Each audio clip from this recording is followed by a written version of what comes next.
What's up, you guys? It's the Retro Shinigami here, bringing you guys today my first impressions on the new seasonal anime that's airing in the spring called Date A Live. Let's get this started. Now, I've already read the manga for this. There's only like 5 or 6 chapters out, but I already know what's going to happen in the future, basically. And basically, the genres for this series is mecha, romance, school, sci-fi, and shonen. Nothing really special, but this is one of the animes I was looking forward to in the spring anime season. Because in the manga, I actually liked it a lot, so I was looking forward to this anime a lot. Basically, the whole summary of this anime is 20 years ago, these disasters basically called time-space quakes were happening around the world. And they basically, like a bomb, like a basically humongous bomb, like blew up in cities and like devastated cities. They were humongous. And 20 years later, basically none of happened, but only in the last couple years around Japan, they've been happening more frequently. And one day, the main character is called Itsuga Shido. He's a high school boy and he has a sister-in-law called Kotori. And after school, they're going to meet up to go to a restaurant. And she said even if a space quake happens, meet up at the restaurant. So he's like, okay, whatever. He goes to school, whatever. And then he finds out there's this girl. She like tells her name. She's like the smartest girl in the school. But he's like, why would you talk to me? I'm like a nobody. But after that, there's a emergency because a space quake was about to happen. So they evacuate, and then he thinks that his sister is still gonna go to the restaurant because she said before, even if a space quake happens, meet at the restaurant. So he rushes to the restaurant, and then the quake happens, blows up, the whole city basically blows up, basically. But he's still alive, and then at the destruction site, he goes there and sees a girl, like a purple-haired girl, purple suit, it's a big-ass sword, and he sees her. And then there's mechs basically come in and start attacking her. And then the one person he sees is the girl who told him her name at school, the smart girl. And he's like, why are you here? And then the girl with the purple hair, before they attacked, told him, are you going to kill me too? And he's like, what are you talking about? So then the mechs and the purple hair girl start fighting, and then he goes unconscious.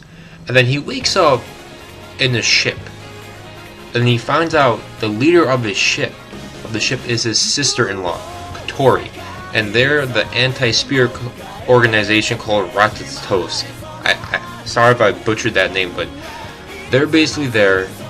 He has to go out on the date, basically, with the spirits, and the spirits are the girl that basically blow up. They cause space quakes.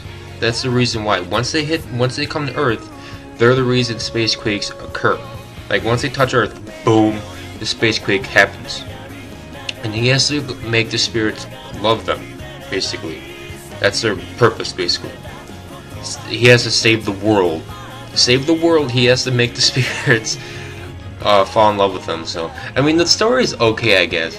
And then, at the end of the episode, we find out that the smart girl, the reason she wants to kill the spirits is because that spirit killed her parents.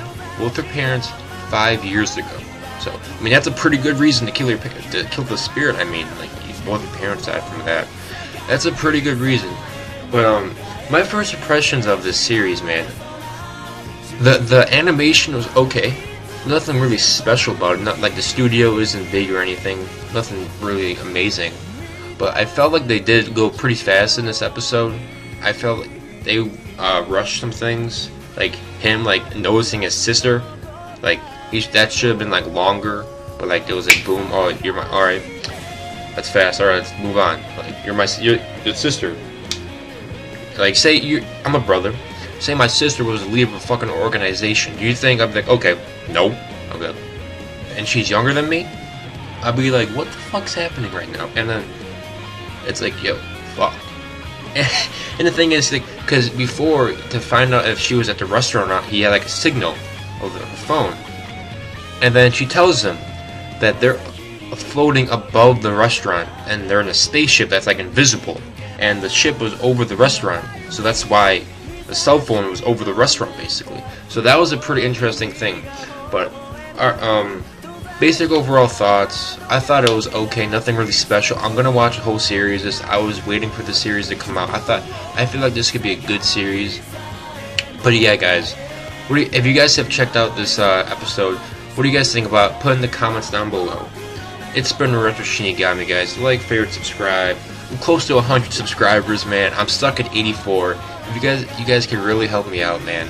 But yeah, guys, it's the Retro Shinigami. I'll see you guys later. Peace.